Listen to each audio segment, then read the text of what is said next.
Устное народное творчество казахского народа, уходящее своими корнями в глубокую древность, этническую историю, представлено героическими сказаниями, лирико-эпическими поэмами, преданиями, легендами, созданными преимущественно на основе пережитых народом исторических событий. Первоисточниками их могли быть краткие повествования о подвиге людей, отличившихся воинской доблестью, рассказы о несчастной трагической любви молодых, бросивших вызов несправедливости, здоровая стихия народной фантазии, проявлявшейся в борьбе с силами природы.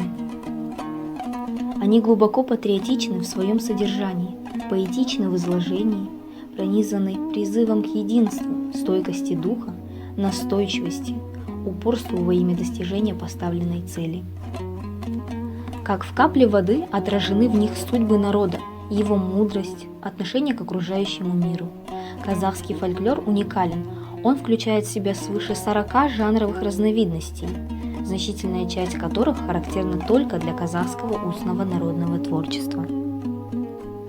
Он неисчерпаем, здесь есть не только героические сказания, лирико-эпические поэмы, предания, легенды, частушки, любовные и обрядовые песни, философские размышления, посвящения, поучительные сказки, но и остроумные поговорки, загадки, афоризмы, пословицы, прощальные, колыбельные и погребальные напевы, заговоры и заклинания, дающие полное представление о народном бытие, народном миропонимании казахского народа.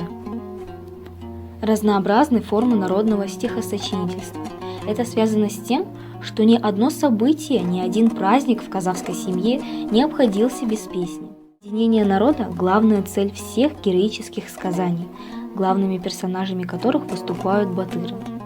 Их жены оказываются в роли умных помощниц, советчиц, как, например, Алжинус в Ертаргыне, наравне с мужьями разделяют все невзгоды жизни и ведут борьбу. Лирико-эпические поэмы «Кыз-жібек», «Қозы-құрпеш баян-сұлу» сходны между собой по содержанию. По иллюстрации к эпосу «Кыз-жібек», теме и развертыванию событий для их жанра характерны социально-бытовая направленность, любовная лирика. Разнообразна тематика казахской сказки, особенно волшебной, представляющей во многом синкретическую форму. Здесь можно обнаружить наряду с волшебными повествованиями космологические, генеалогические предания, легенды. Популярными героями казахских сказок являются Алдаркосе и Ширинше, острословы и шутники, которые ловко проводят своих противников. Пословицы и поговорки, загадки, афоризмы у казахского народа несут в себе большую воспитательную нагрузку. Выдающимся памятником устного народного творчества является Кырық-өтірік, 40 небылиц, не поддающихся до сих пор точному переводу на русский и другие языки. Распространителями и популяризаторами народного творчества в прошлом были Жыршы. Это сказитель, который мог спеть целую поэму на память, пользуясь при этом традиционными приемами народного исполнительства, импровизацией, демонстрируя одновременно виртуозную игру на народных инструментах.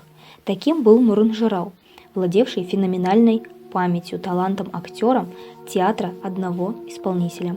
Пел на память и эмоционально рассказывал содержание целой серии эпических поэм о 40 батырах, памятника устного народного творчества. Любое произведение казахского фольклора, будь то сказка, легенда, рассказ, создавались в соответствии с состоянием внутреннего мира жизни народа. Морально-нравственные назидания казахского народа передавались посредством традиций и обычаев с присущими им особенностями.